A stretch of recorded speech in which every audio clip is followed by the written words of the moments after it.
Europe 1, 16h-18h, l'équipe est sauvage.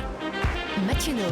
Écrivain talentueux, compagnon de route d'Emmanuel Macron, qui est pour vous Philippe Besson? Voici non pas un micro-trottoir trop gentillet, voici notre micro-trop-trash. Désolé d'avance Philippe, on a tout laissé. Je crains le pire.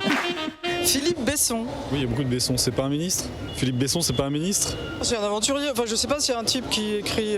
Oui, vous m'avez dit Besson. Je sais qu'il a écrit un livre sur Macron, il est très aimé avec Macron. Il va sûrement pas faire la grève le 5. Ouais, il y a les chaussures. Vous connaissez pas les chaussures Besson? C'est une marque de chaussures.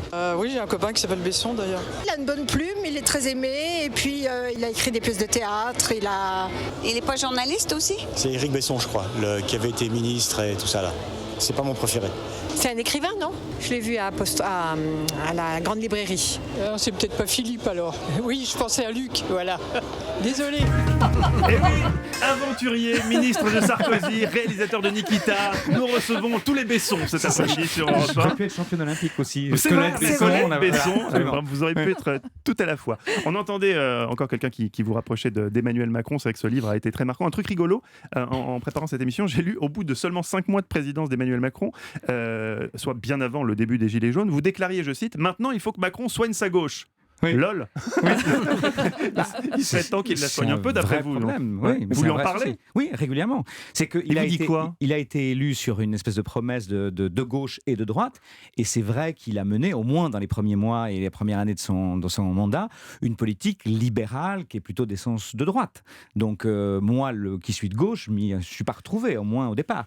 Après, il y a eu un correctif qui est d'ailleurs lié aux manifestations et aux gilets jaunes, etc., puisqu'on a donné 17 milliards pour le pouvoir d'achat, etc. Donc ça, c'est bien. Mais fondamentalement, il a plutôt marché que sur une jambe au début. Oui. Eva Rock. Il y a une dame qui, dans le micro-trottage, parlait du 5 décembre, de la mobilisation du 5 décembre. Oui. Est-ce que vous comprenez la colère des gens et tous ces gens qui descendent dans la rue? On parle du service hospitalier, on parle de la police aussi qui n'en peut plus. Vous comprenez toutes ces colères? Ouais, moi je les comprends. Alors je vais essayer de dire les choses. Je pense que c'est une bonne idée de vouloir faire un système universel de retraite, parce que je pense que ça gomme les injustices et puis ça rend le système plus lisible, parce qu'aujourd'hui on a quand même un système imbitable. Bon, donc aller vers un système universel et aller vers un système plus facile à comprendre, c'est mieux. Mais je trouve que la façon dont on a communiqué sur ce sujet-là, dont on a organisé les choses, c'est vraiment fait pour mettre les gens dans la rue. C'est-à-dire que personne ne comprend rien, on ne comprend strictement rien aux tenants et aux aboutissants de cette réforme.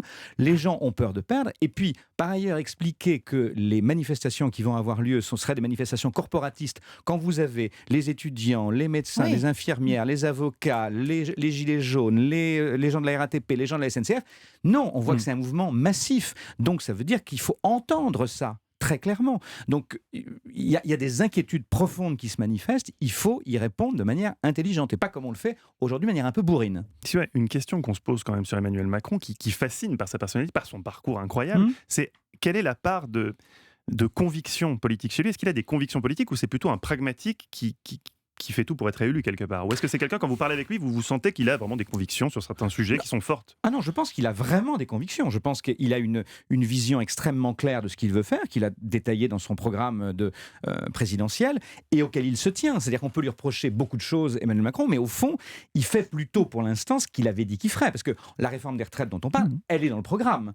Il ne l'a pas sorti de son chapeau. Jusqu'à présent, on avait plutôt reproché au président de faire le contraire de ce qu'ils avaient dit pendant la campagne. Lui, au moins, il fait ce qu'il avait dit. Alors, on peut ne pas être d'accord du tout avec lui, mais en tout cas, il fait ce qu'il dit. Donc, il a une ligne directrice à laquelle il se tient. Je pense néanmoins qu'il faudrait de temps en temps qu'il s'ajuste un peu plus au réel et qu'il comprenne qu'on ne peut pas gouverner le pays contre les gens qu'il compose. C'est-à-dire qu'en fait, il est face à un hiatus très compliqué, Emmanuel Macron, comme tous les présidents.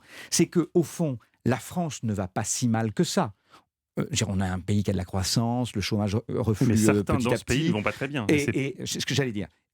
Mais revenons à pourquoi la France va quand même pas si mal. On a un système de santé formidable, la santé gratuite, on a l'éducation gratuite. Donc, si on se compare aux autres pays, franchement, on va pas se plaindre.